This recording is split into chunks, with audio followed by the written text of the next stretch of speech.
Este día quiero compartir con todos ustedes ese mensaje, ese pensamiento, gracias hermano, que hemos titulado Un día de estos.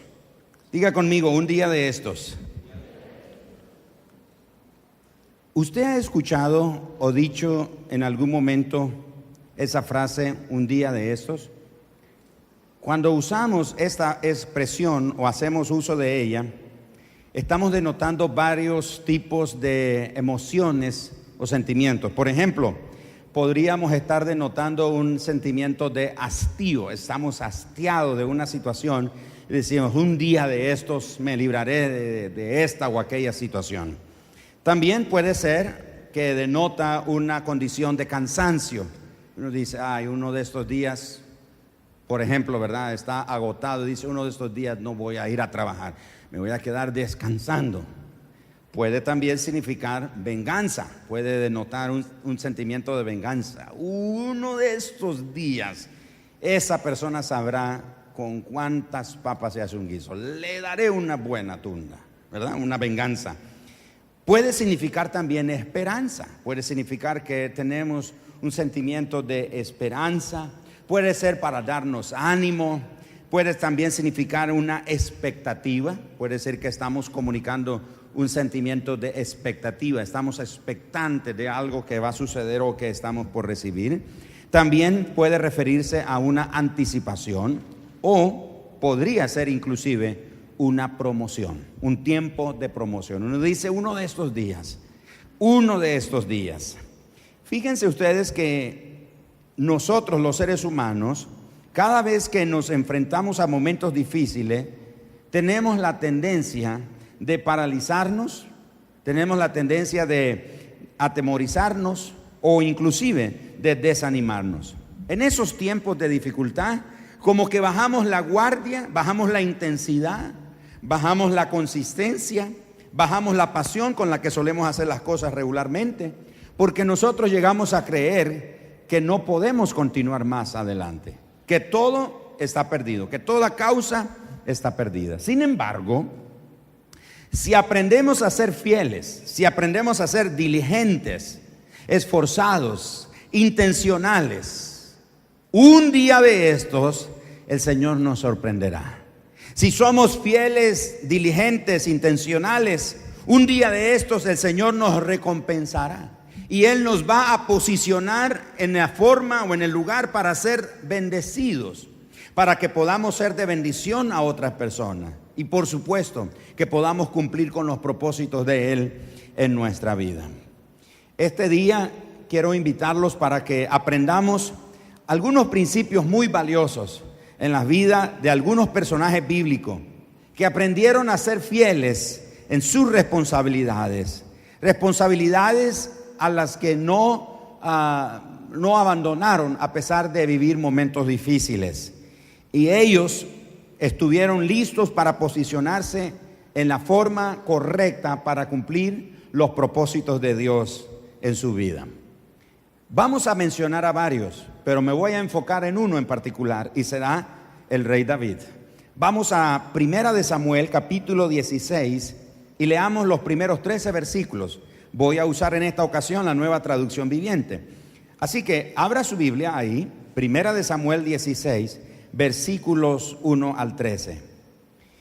Ahora bien, el Señor le dijo a Samuel: ya has hecho suficiente duelo por Saúl. Lo he rechazado como rey de Israel. Así que llena tu frasco con aceite de oliva y ve a Belén. Busca a un hombre llamado Isaí que vive allí, porque he elegido a uno de sus hijos para que sea mi rey. Pero Samuel le preguntó: ¿cómo puedo hacerlo? Si Saúl llega a enterarse, me matará. Ahora, en el verso anterior leímos que Samuel, el profeta, había estado haciendo duelo por Saúl. ¿Y cómo es que se va a enojar? Si está muerto, si había hecho duelo porque estaba muerto. No, realmente no había muerto el rey Saúl.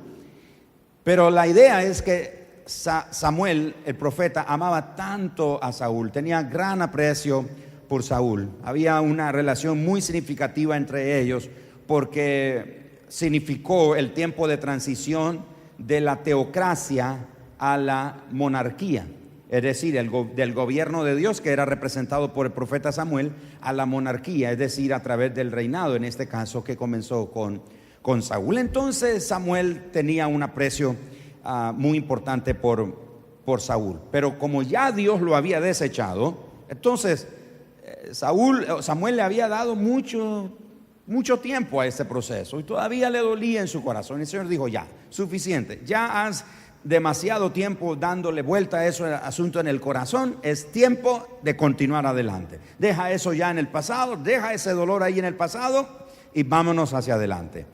Le instruye: lleva contigo una novilla o una ternera.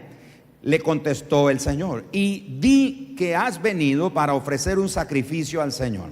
Invita a Isaí al sacrificio y te mostraré a cuál de sus hijos ungirás para mí. Así que Samuel hizo como el Señor le indicó. Cuando llegó a Belén, los ancianos del pueblo salieron a su encuentro temblando. ¿Qué pasa?, le preguntaron. ¿Vienes en son de paz? Es que Samuel, este profeta, era de armas tomar. Era un hombre complicado, era un hombre de mecha corta. Y la gente le conocía de esa manera. Entonces cuando él llega dicen: ahí viene el profeta, y si no sabemos si viene en son de paz, y están temerosos. Porque cuando Saúl recibió la instrucción del Señor para que fuera a derrotar al rey de Amalek y todo su pueblo, que deshiciera a todos, matara a todos, que no quedara vivo nada ni nadie. Pero Saúl le perdona la vida al rey de Amalek y le perdona la vida a todos los animales. Cuando el profeta Samuel llega, oye a todos los animales que están haciendo ruido y le pregunta al rey: ¿y por qué escucho esas vacas y esas ovejas ahí? Y Saúl quiere lavarse las manos y dice: bueno, es que el pueblo las quiso traer para ofrecérselas a tu Dios en sacrificio. Fue cuando el Señor dijo que el Señor se place más en la obediencia que en los sacrificios. Entonces Samuel manda a llamar al rey Amalek, y Amalek, dice el texto bíblico, que viene alegre, como diciendo: ay, ahora sí, Samuel me salvó la vida. Por Samuel estoy a salvo, porque sabía que debían de matarlo. Y ahí delante del rey Amalek, el profeta Samuel le dice: no obedeciste al Señor, el Señor te dijo que destruyeras todo, y por cuanto no lo hiciste, bueno, el Señor lo reprende ahí. Y Samuel agarra su espada y le vuela la cabeza al rey de Amalek. Entonces la gente sabían que este Samuel no era un asunto serio.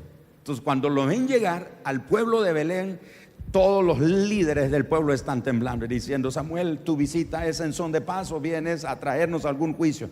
Y dice: no, tranquilos, vengo en paz. Todo eso está ocurriendo ahí. Verso 5: sí, contestó Samuel, vine para ofrecer un sacrificio al Señor. Purifíquense y vengan conmigo al sacrificio. Luego Samuel realizó el rito de purificación para Isaí, sus hijos, y también los invitó al sacrificio.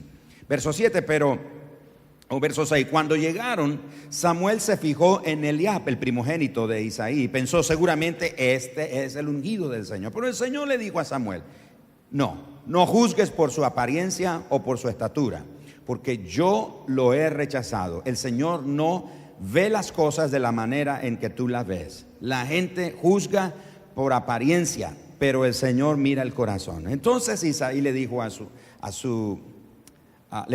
hijo Abinadab que caminara delante de Samuel, pero Samuel dijo: este no es el que el Señor ha elegido. Después Isaí llamó a Simea, pero Samuel dijo: tampoco es este a quien el Señor ha elegido. De la misma manera Isaí le presentó sus 7 hijos a Samuel, pero Samuel le dijo: el Señor no ha elegido a ninguno de ellos. Después Samuel preguntó: ¿son todos estos los hijos que tienes? Queda todavía el más joven, contestó Isaí, pero ese está en el campo, cuidando las ovejas y las cabras. Manda a llamarlo de inmediato, dijo Samuel. No nos sentaremos a comer hasta que él llegue. Entonces Isaí mandó a buscarlo. El joven era trigueño, muy parecido a algunos de ustedes aquí. Era trigueño y apuesto y de hermosos ojos.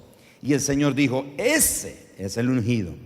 Al estar David de pie entre sus hermanos, Samuel tomó el frasco de aceite de oliva que había traído y ungió a David con el aceite. Y el Espíritu del Señor vino con gran poder sobre David a partir de ese día. Luego Samuel regresó a Ramá. Qué interesante esta historia que hemos leído, en este caso particular de la vida del rey David.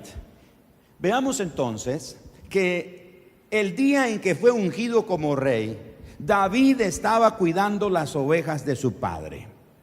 Noten que David estaba haciendo las cosas tal y como lo había hecho el día anterior y el día previo al día anterior.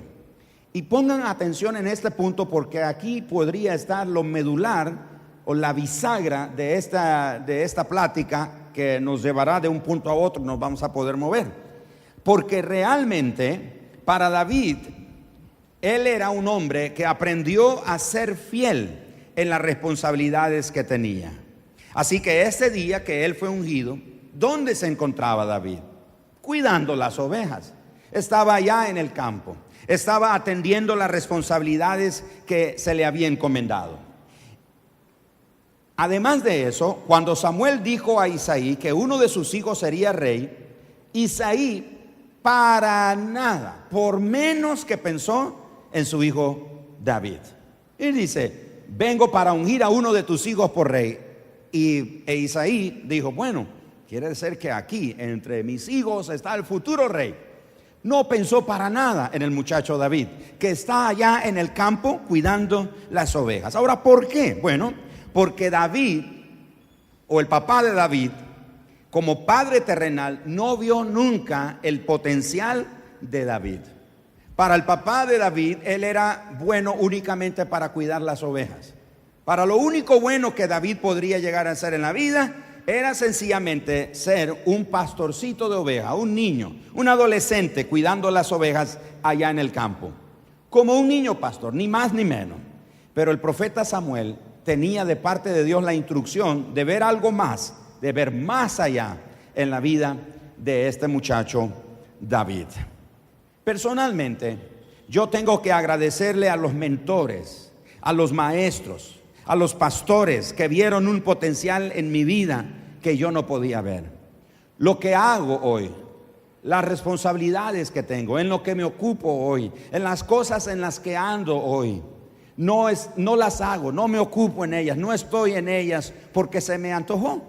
No fue porque, como dicen por ahí, por mis pistolas yo voy a ser el pastor o voy a hacer esto que estoy haciendo. No, Dios se encargó de poner personas a mi derredor que me sirvieran como mentores, fueran como maestros, fueron pastores que estuvieron a mi derredor.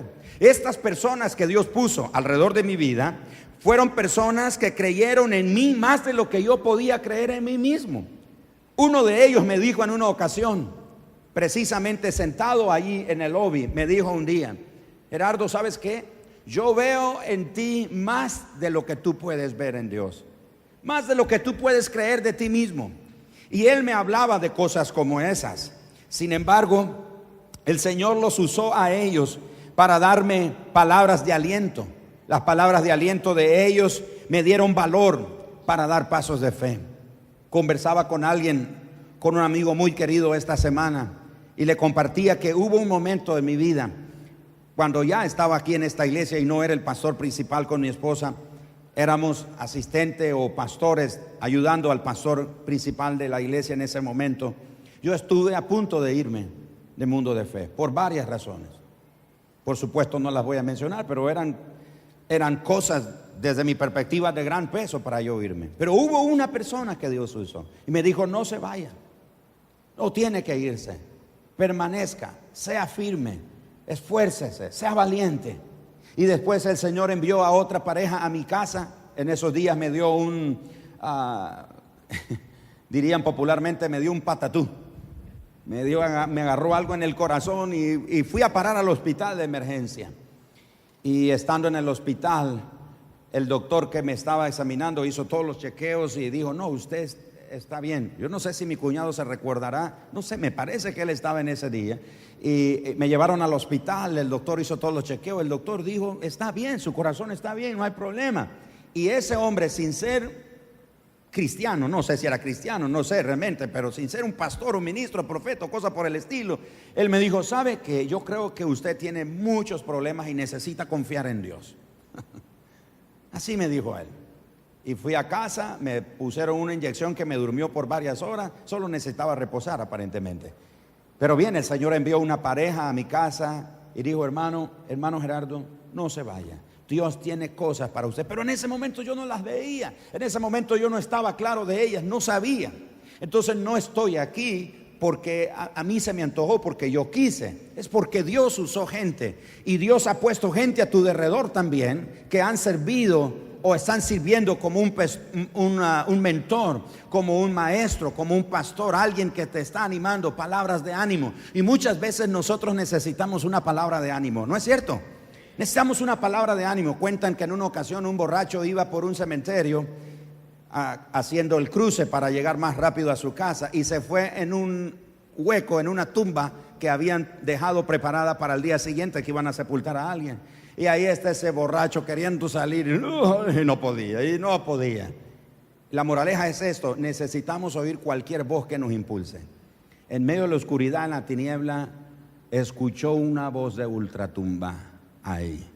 Y cuando él escuchó aquella voz en aquel cementerio de ultratumba, se lanzó lo más rápido que pudo, y sí salió y llegó bien rápido a su casa. Así que de vez en cuando es bueno oír voces que nos animan. Y yo recuerdo que en medio de esos tiempos desérticos en los que mi esposa y yo hemos pasado, tanto en lo ministerial como en el aspecto de la familia, el ministerio, la economía, etcétera, estábamos pasando un tiempo pero bien difícil, bien difícil. Y el Señor usó a uno de estos mentores para darnos una palabra de ánimo que en el momento para nosotros no tenía sentido. Y yo recuerdo que fuimos a casa de este hermano y le contamos todo lo que estaba pasando, nuestras desgracias, nuestras miserias, todas las penurias que estábamos pasando. Y este hombre ahí sentado nos está escuchando. Y dijimos: hermano, ahora queremos escuchar qué nos dice usted. Y él comienza diciendo: bueno, Gerardo, quiero decirte que realmente lo que tú necesitas no es más dinero. Entonces en ese momento yo pensé para mí: este hermano está loco. ¿Cómo que no necesito más dinero? Sí, es lo que necesito ahora, porque no teníamos para pagar la renta de la casa donde vivíamos y nos estaban sacando. O pagas o te tiramos los maritates a la calle. Entonces que venga este y me diga: lo que tú no necesitas es dinero. Y después dice: y lo que tú no necesitas más cosas. Yo digo: ¿cómo que no necesito más cosas si necesito una casa donde vivir? ¿Cómo que no necesito? Y él dice: ¿sabes qué? Lo que tú necesitas es más de Dios. Y dice: déjame orar por ustedes. Y se acerca y comienza a orar por nosotros, mi esposa y yo, y nosotros con un gran signo de interrogación en la cabeza. Y él ora por nosotros: Señor, bendice a Gerardo y su esposa, su familia, su ministerio. Señor, ellos solo necesitan más de ti. Nos bendijo, nos despidió y nos fuimos. Mi esposa y yo salimos de aquella casa preguntándonos: ¿era esto lo que necesitábamos? En el transcurso del tiempo nosotros nos dimos cuenta, definitivamente, no era más dinero lo que necesitábamos, no eran más cosas las que necesitábamos, era más de Dios. Escuchó, leyó, mandó, etiquetó ese pensamiento: que con Dios lo tienes ¿qué? Y sin Dios te falta. Pues en ese momento para nosotros la palabra que este hermano nos dio no tenía valor, no tenía significado aparentemente, pero sí había una gran verdad detrás de todo ello. Así que hay gente a tu alrededor que Dios va a usar como mentores. Te van a animar, te van a corregir. No siempre te van a felicitar, no siempre te van a dar una palmadita. De vez en cuando te van a dar las orejas, de vez en cuando te van a dar un coscorrón, de vez en cuando te van a dar con la vara, pero es parte del amor de Dios. Si Dios no te amara, no te corrigiera de esa manera. Entonces Dios va a usar personas así. Entonces en mi vida yo tengo que reconocer que hubo gente, ha habido gente. Uno de ellos es el responsable de que yo esté aquí hoy delante de ustedes. Porque él, cuando yo era un jovencito de 17 años, un poco más joven de lo que soy ahora, él se acercó y me dijo en diminutivo: Gerardito, necesitamos ir a la escuela bíblica. Yo le dije: yo no quiero ser pastor. Yo no quiero ser pastor. Porque había visto las tribulaciones de mi pastor. Y yo dije: no, yo lo que menos quiero ser es pastor. Y él dijo: no es que vamos a ser pastor. Digo: vamos a la escuela bíblica. Y él dijo esto: pero yo veo en ti que tienes algunas capacidades que sería bueno que vayamos y las preparemos, las desarrollemos para que le ayudemos al pastor en la iglesia. Entonces esa perspectiva me hizo clic y nos fuimos a la escuela bíblica.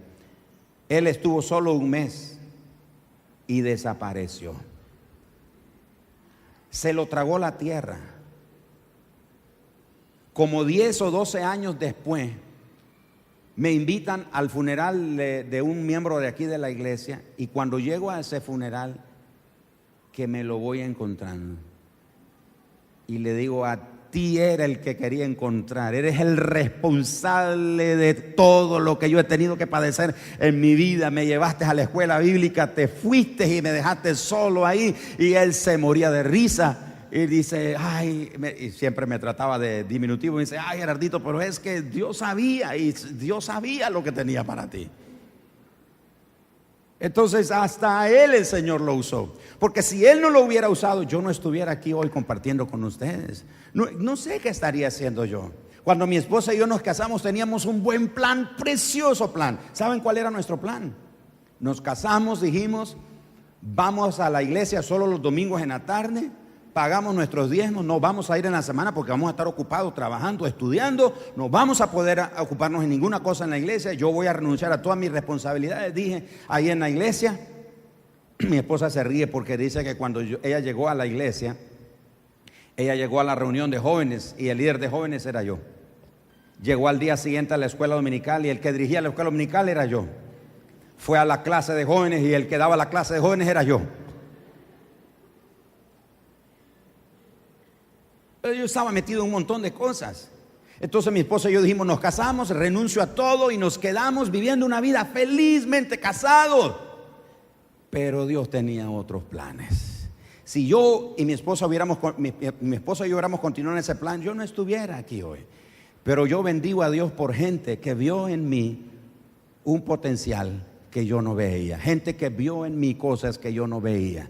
Hay gente a tu alrededor que Dios ha puesto, ha visto en ti potencial, pero requiere un tiempo, requiere un proceso. Algunos de ustedes a quienes el Señor a mí me ha permitido ver en ustedes un potencial, algunos de ustedes yo sé que han estado al punto de tirar, como se dice popularmente, la toalla, colgar el guante, salir corriendo, desistir. Pero yo les digo esta mañana: Dios tiene cosas grandiosas para tu vida, pero tienes que aprender a ser fiel. Tienes que aprender a ser fiel, tienes que aprender a ser corregido, tienes que abrazar la corrección, la instrucción, porque eso es parte de lo que Dios tiene como parte del plan para tu vida. Ahora, estas personas me ayudaron a tomar buenas decisiones, me corrigieron, me animaron, me ayudaron a dar pasos de fe muy grandes. Sus palabras fueron de inspiración para mi vida y Dios los ha usado para ayudarme a encontrar mi destino. Una de las personas que Dios ha usado grandemente en mi vida es el pastor Rafael Holland. Y yo me acuerdo cuando ellos nombraron a mi esposa y a mí como pastores de la iglesia, esa semana que ellos estaban aquí en el país, yo fui al hotel para reunirme con ellos. Nunca se me olvida, fui con un cuaderno y un lápiz y me senté ante ellos y les dije: pastores, por favor díganme cuál es la visión de la iglesia. Yo estaba listo como un buen alumno para escribir, que ellos me dijeran esto, esto y esto. Y el pastor Rafael respondió de una manera que me dejó en shock. Y él dijo: no sé. ¿Cómo? Sí. Y dijo: usted es el pastor, yo no soy el pastor. Así que si usted es el pastor, a usted el Señor le va a dar la visión. Yo no le voy a dar la visión. Y el pastor Rafael quizás ni se acuerda de eso, pero cuando él me dijo eso, me enseñó una gran lección. Él ha sido como un mentor, ha sido el mentor. Me ha inspirado, me ha animado, me ha dado oportunidades de servir. Entonces, no estoy aquí, repito, porque a mí me plació. Es gente que Dios ha usado y le ha placido a él. Gente que le ha permitido Dios que ellos vean cosas en mí que yo no veía o que aún no veo, pero que ellos ven.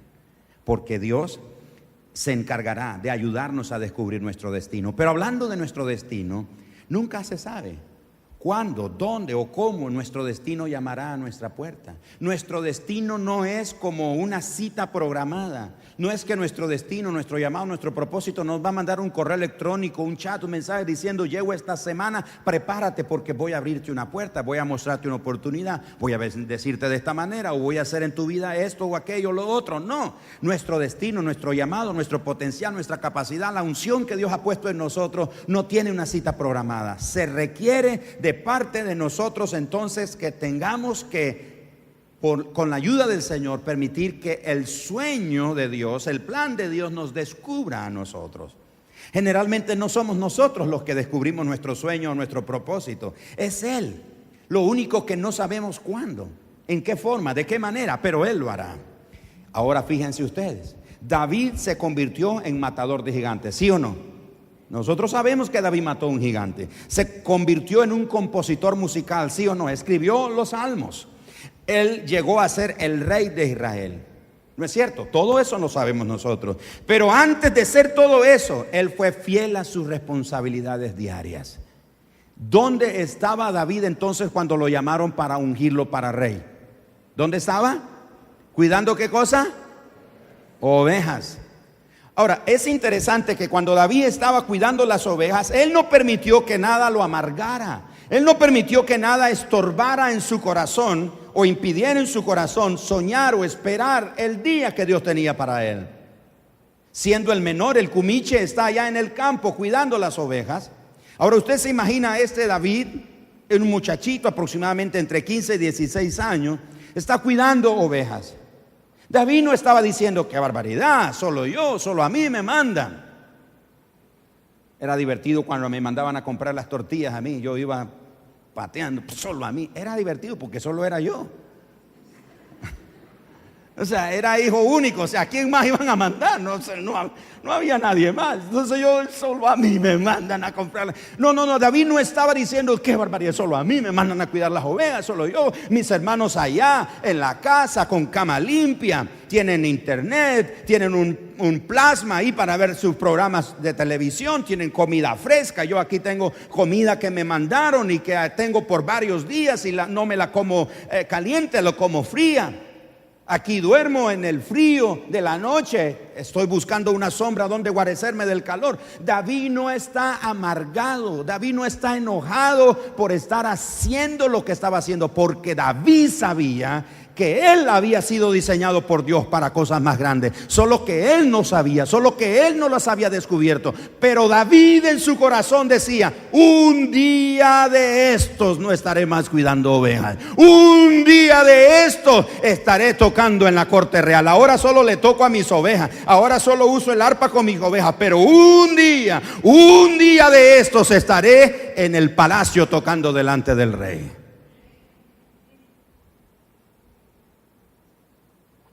Pero David fue fiel a su responsabilidad. Y al igual que cualquier sueño del tamaño de Dios, va a tomar tiempo, va a requerir un tiempo para cumplirse. ¿Saben ustedes que cuando David fue ungido como rey, tenía aproximadamente entre 15 y 16 años? Y le tomó una espera de 15 años para sentarse en el trono. ¿Cuántos años? No fue que David fue ungido y al día siguiente llegó a su casa y bueno, todo el mundo reveréncieme porque soy el rey. ¿Y dónde está mi silla? Me voy a sentar. Yo me imagino al papá de David. ¿Cuál silla? Pues esa. Y le sirven sus frijoles en bala y el ungido rey, ¿eso va a comer? ¿No ves que soy el rey? ¿Dónde creen ustedes que amaneció David después de haber sido ungido? ¿Saben dónde? De nuevo en el campo. No fue que, ahora soy el ungido, ahora soy el rey, trátenme bien, mírenme bien, cuidadito de ustedes. Ahora, es interesante que los únicos que sabían que David había sido ungido como rey eran sus hermanos, pero sus hermanos eran envidiosos, eran celosos de David.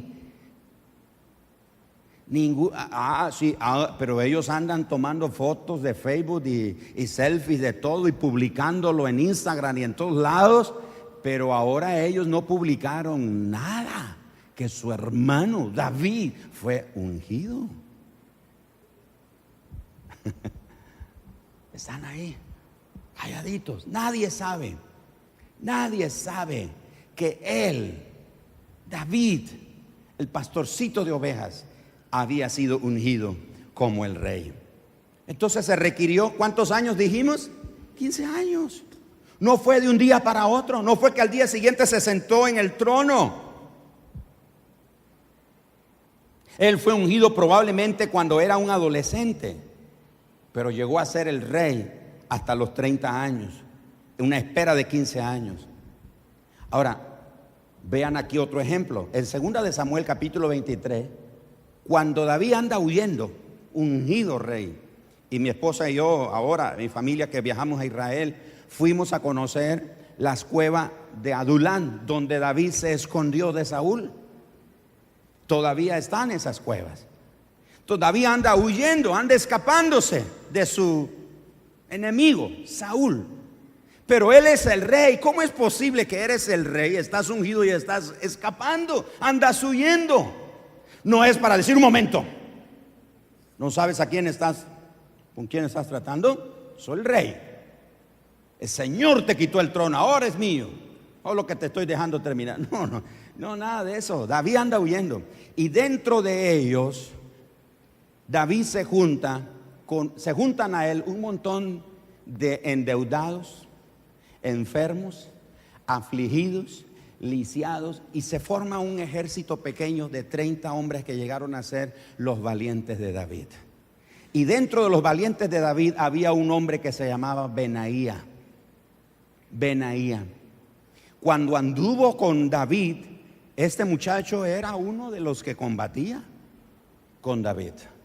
Cuando David llegó a ser el rey de Israel, la Biblia dice que Benaía fue promovido de ser un compañero de batalla, vino a ser guardaespaldas personal del rey David.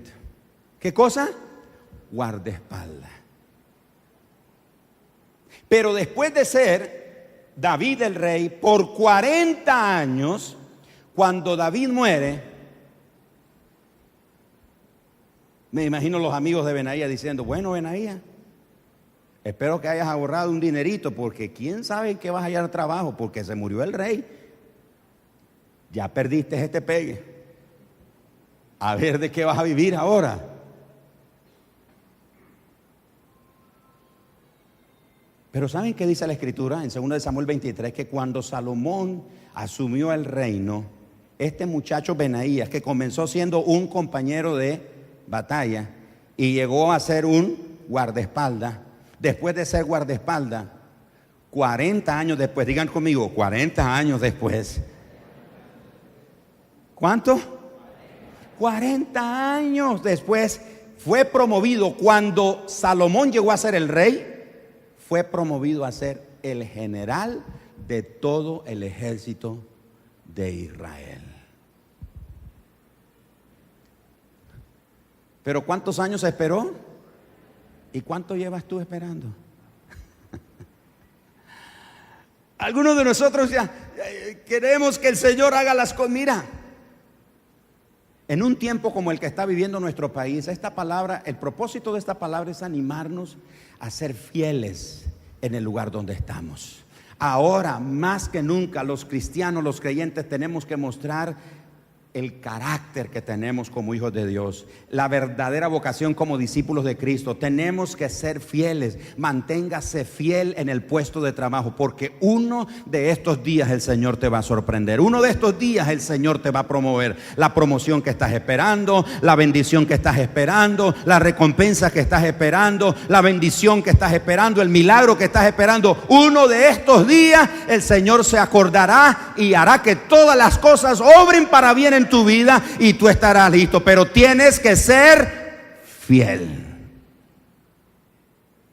Pregúntele al vecino suyo: ¿dónde estarás un día antes del un día de estos? ¿Dónde creen ustedes que estaba David un día antes del un día de esto?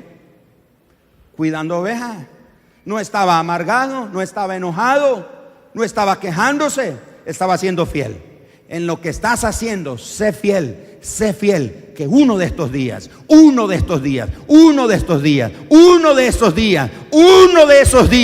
algo cambiará, algo sucederá, algo se moverá, una puerta se abrirá, un mar se va a abrir delante de ti, un río se va a abrir delante de ti, unos muros se van a caer, las puertas se van a abrir, las cadenas se van a romper. Uno de estos días, sé fiel, sé fiel, sé fiel.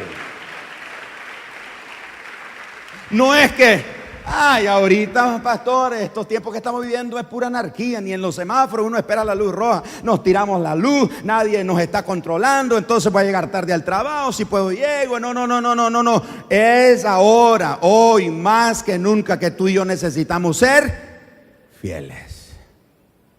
Porque uno de estos días el Señor te va a sorprender.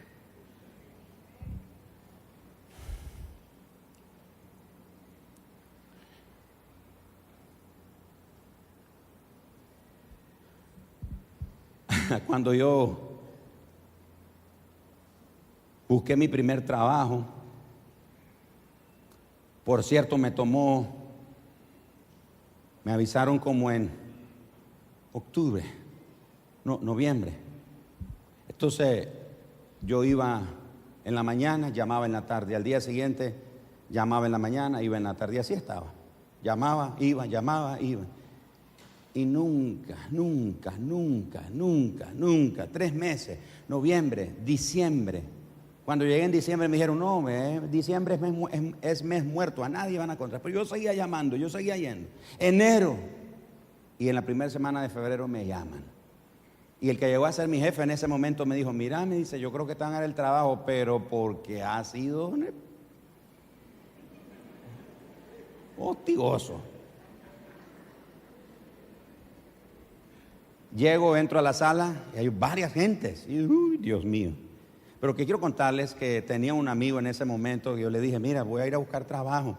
La única experiencia que yo tenía laboral era recoger colochos y aserrín en una carpintería y anunciar telas en el mercado, en una tienda.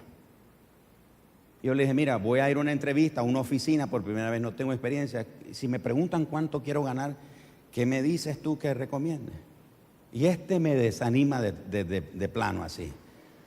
Y me dice, mira, como vos no tenés experiencia, no hagas eso. Anda y aceptá lo que te den. Y yo le dije, ¿pero como cuánto? Dice, con 500 será suficiente porque no tenés experiencia. Bueno, el consejo de mi amigo, me fui a la entrevista, pasan todos. De todo el grupo solamente quedamos 2, una joven y yo. Entra la joven, la llaman a ella primero. Y yo dije, bueno, aquí, señor, si esto es mío, me vas a ayudar. Si no, pues, gloria a Dios. Después de un rato la joven sale y la veo cabizbaja. Le pregunto qué pasó y dice, no me dieron el trabajo. Y sale el que llegó a ser mi jefe y dice, Gerardo, venga. Entonces voy a la oficina, me siento y me pregunta la directora. Bueno, descubrí que la joven había dicho que ella sabía de todos los programas en ese. Estoy hablando en 1990, 1991. Imagínense ustedes, hace muchísimos años. Y la pusieron ahí y ella no pudo ni encenderla, no sabía dónde encender la computadora. O sea que ella mintió diciendo de sus capacidades. Entonces, como yo me doy cuenta de eso, yo digo, mire, yo no sé nada, pero si usted me enseña, yo aprendo.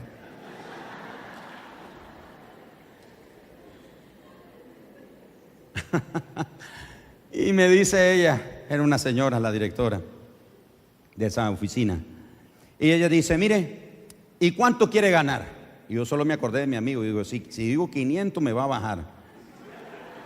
Entonces le digo, lo que usted quiera. Y ella me dice, ¿le parecen 1000? Perfecto. Era 500 más de lo que yo había estado expectando. Bueno, y empecé mi trabajo, me ubicaron ahí en una oficina, ahí en un espacio, y ahí estaba una computadora, me enseñaron lo que había que hacer, rápido comencé a trabajar. Pero a esa oficina, a ese despacho, llegaba una señora que tiene una empresa, de la empresa privada, con muchos recursos, y entonces ella llegaba siempre a buscar a mi jefe, pero mi jefe nunca estaba, o el que llegaba a buscar, porque ellos andaban comiendo el vigorón de las 9, el perrereque de las 3, entonces no estaban. Cuando ella se entera que mi contrato termina, me llaman de su oficina, voy a su oficina, me contratan y empiezo a trabajar ahí con ella, con un salario buenísimo, hasta en dólares me pagaban. Y de ahí fue que mi esposa y yo hicimos planes para casarnos. En 6 meses ahorramos. Claro, eso fue a nosotros, ¿oyeron? No es la regla. Que nadie salga diciendo aquí, si el pastor lo hizo en 6 meses, yo en 3. No. Por favor. Y un día, trabajando ahí en la oficina, allá con ella, ella dijo, Gerardo, ¿usted sabe por qué yo lo traje a trabajar a mi oficina. Y yo dije, no sé realmente. Yo pensé que había una señora, ¿te acuerdas, amor, de doña Angelita? Yo dije, doña Angelita me recomendó. Ella dice, ¿sabe por qué? Porque siempre que llegué a esa oficina a buscar su jefe, a usted siempre lo encontré en su puesto de trabajo. Y siempre me venía de ese despacho diciendo, me gustaría un día tener a ese hombre trabajando en mi oficina, porque siempre está en su puesto de trabajo. Tienes que ser fiel. Imagínate si esta señora hubiera llegado a buscar a mi jefe y yo anduviera comiendo perrerreque también. ¿Usted se imagina? Entonces no te dejes llevar porque el resto de gente hace lo mismo. No, tú tienes que ser fiel. Sé fiel en tu puesto de trabajo. Llega temprano, haz tu trabajo, asume tu responsabilidad, hazlo de una manera con excelencia, con pasión. Aunque la gente no esté haciendo su trabajo con buena gana o lo quiera hacer de mala gana, que tú hagas la diferencia, porque tú sabes que uno de estos días el Señor hará un cambio en tu vida. Algo va a suceder uno de estos días. Un día de estos algo va a cambiar en tu vida. Un día de esto algo sorprendente de parte del Señor va a ocurrir en tu vida. Termino con estos otros personajes. Gedeón, ¿se acuerdan de Gedeón? Capítulo 6, verso 11 al 16 de Jueces. Está escondido con su familia porque los madianitas los están atacando, matando, comiéndose la comida. Está limpiando unas espigas de trigo y de cebada para poder comer y esconder el grano. Pero Gedeón está en su corazón. Un día de esto se va a acabar esto. Un día de estos ya no estaré más aquí. Un día de esto no continuaré en esto. Un día de esto se va a cambiar. Un día de esto será diferente. Y la Biblia dice que ese día que él estaba esperando llegó. Ese día se le apareció el ángel y le habló el plan que Dios tenía para su vida. Y Gedeón llegó a ser uno de los jueces en el pueblo de Israel. Otro ejemplo que encontramos en la Biblia, Mefiboset. ¿Se acuerdan de Mefiboset? Muere Saúl, Jonatán. Jonatán era un amigo entrañable de David. Y muchos años después que David está en el reino, se acuerda de su amigo y le pregunta a alguien, ¿alguien sabe si hay algún descendiente de Saúl que viva? Me gustaría hacer misericordia. De ahí Bartimeo aprendió que Jesús llamó a Jesús, hijo de David, ten misericordia, porque David hizo misericordia. De ahí es el mensaje de Bartimeo. Y alguien le dice, bueno, sí, hay uno que se llama Mefiboset. ¿Y dónde vive? Ah, él vive allá, en un pueblito allá. ¿Y dónde queda? ¿Cómo se llama? ¿El pueblo cómo se llamaba? Lodebar. Oh, Lodebar es allá, donde se devuelve el viento. Está lejísimo. Lo busco en el GPS, en el Google Maps y no sale. No está en los mapas. Allá olvidado. Bueno, pero Señor, quiero decirle que él es inválido. Cuando en un tiempo de guerra la niñera lo cargaba y se le cayó y quedó lisiado y él se arrastra, ahora no puede caminar. Es posible que Mefiboset decía, un día de estos mi vida va a cambiar. Un día de esto hay algo diferente para mí. Un día de esto se revelará que yo tengo un lugar distinto donde estar. Y ese día llegó, cuando el rey lo mandó a llamar y le dijo, siéntese a mi mesa, coma la comida del rey, beba la bebida del rey, quédese aquí en mi casa y en mi palacio. Y le dijo al que cuidaba de Mefiboset, le dijo, le voy a regresar todas sus tierras, cuide sus tierras, administrelas bien, sea responsable de ellas, porque él se quedará aquí en mi palacio. Un día de estos. Otro ejemplo fue Eliseo. Primera de Reyes, capítulo 19, 15 al 21. Eliseo está arando la tierra con 12 yuntas de bueyes. Elías ya había recibido el mandato del Señor de ir a ungirlo como profeta en lugar de él.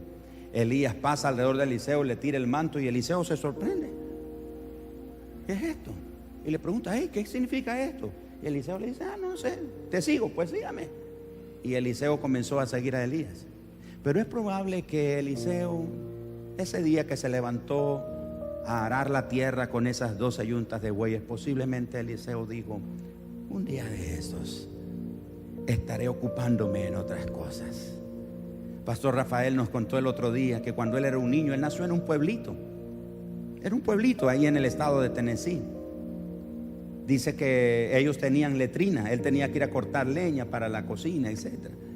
Y de niño dice que con sus amigos veían pasar los aviones, esos aviones grandes. Y él dice en su corazón que de niño él decía: un día yo voy a volar en esos aviones. Y sus amigos se reían de él. Y él cuenta ahora, y él dice ahora: y ahora de saber que solo allá arriba vivo, solo viajando, volando vive. Eliseo tal vez dijo: un día de estos estaré haciendo otra cosa que no sea arar la tierra, pero aunque sea un día más, lo voy a hacer con gana, lo voy a hacer con pasión, voy a ser fiel, no me voy a quejar, no me voy a lamentar, lo voy a hacer como que si fuera el último de mis días. Y el manto cayó sobre él. Finalmente, Hechos capítulo 9, el gran apóstol Pablo, que se narra ahí como Saulo de Tarso. Saulo de Tarso va rumbo a Damasco a buscar a los creyentes, pero ese es un día de estos diferente. Iba galopando ahí en sus animales. Dice la Biblia que respiraba aires de muerte. Y Saulo de Tarso decía: un día de estos los cristianos se van a acabar. Un día de estos ya no habrá más cristianos sobre la faz de la tierra. Un día de estos exterminaré a esta secta. Pero se encontró con Jesús. Y cuando está en el suelo pregunta: Señor, ¿quién eres? Y Jesús dijo: yo soy Jesús, a quien tú persigues. Y a partir de ahí se convirtió en el gran apóstol Pablo. Estoy aquí para animarte y decirte: en lo que estás haciendo hoy, sé fiel, porque en esa fidelidad Dios está fijándose. Y un día de estos el Señor hará algo que cambiará la trayectoria de tu vida. Va a afectar positivamente tu vida, pero también va a alterar la eternidad de gente a tu alrededor. Diga al vecino suyo: ¿qué estará haciendo? Pregúntale: ¿qué estará haciendo un día antes al un día de estos? ¿Qué si mañana será tu un día de estos? ¿Qué si esta semana, y oro a Dios para que en medio de estos días de crisis el Señor se revele con muchos un día de estos? Vamos a darle un aplauso al Señor esta tarde, por favor. Aleluya.